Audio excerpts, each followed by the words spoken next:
Hello, I'm Emily Costa, and welcome to the Commodities Institute podcast. Today is November 27th, 2025, and in this episode we're walking through a packed set of stories that are reshaping commodity markets right now.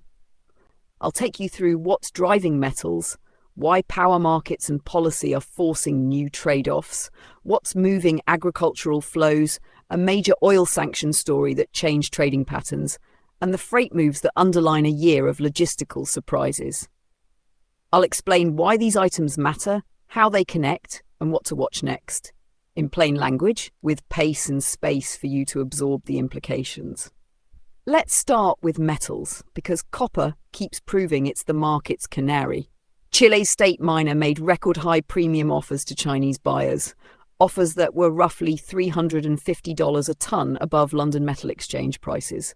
That's a dramatic jump from last year's level of $89 a tonne, and it's forcing some Chinese buyers to consider walking away from long-term contracts and buying on the spot market instead.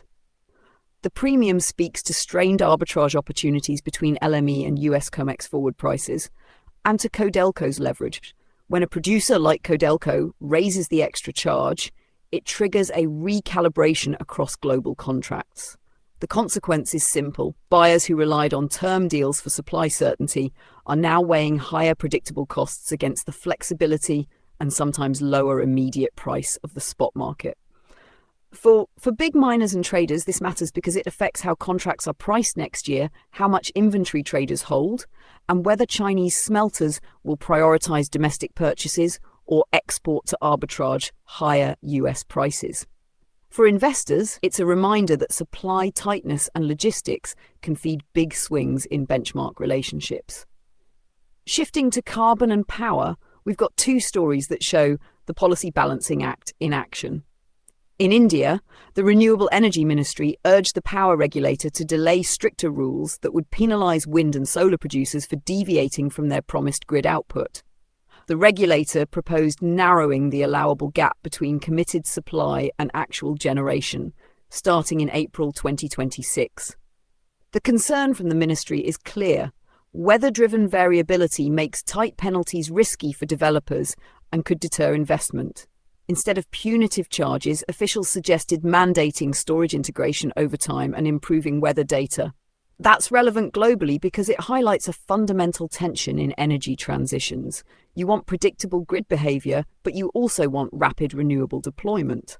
For countries racing to scale clean power, the solution is unlikely to be simple fines. Expect growing emphasis on storage and forecasting services as the practical fix.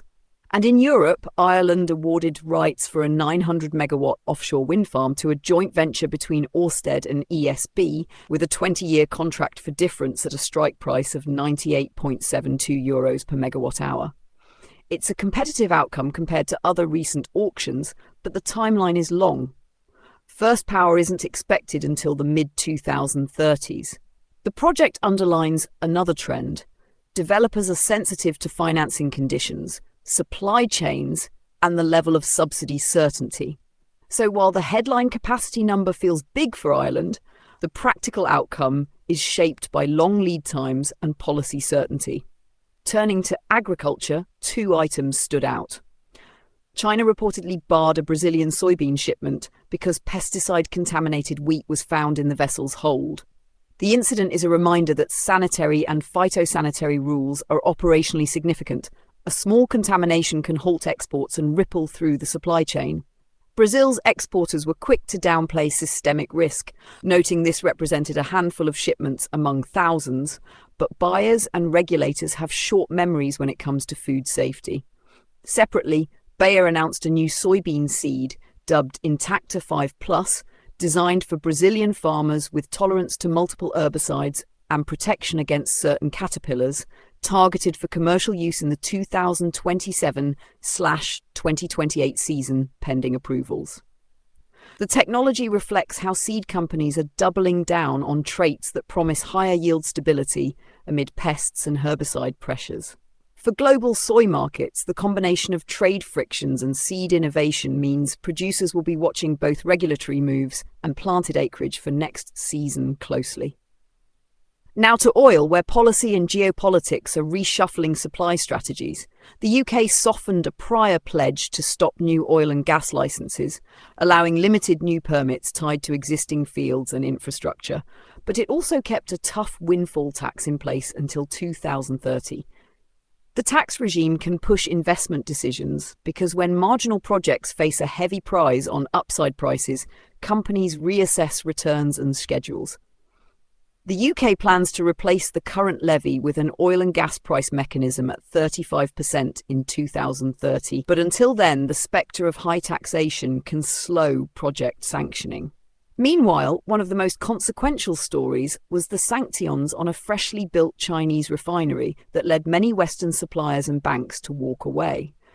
That plant quickly pivoted to buying a raft of Russian barrels, doubling known Russian intake for the month, and illustrating an unintended consequence. Blacklisting some refineries can push them deeper into existing ties with sanctioned suppliers rather than shutting processing down.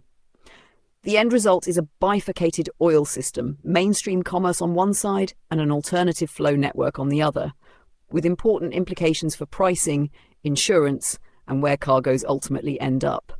Finally, a quick word on dry freight and grain flows. South Korean flour mills bought upwards of 131,000 metric tons of milling wheat in an international tender, pulling from both the United States and Canada.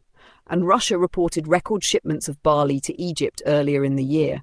These moves show how demand-side buying and occasional supplier diversification combine to reshape carrier needs and freight rates.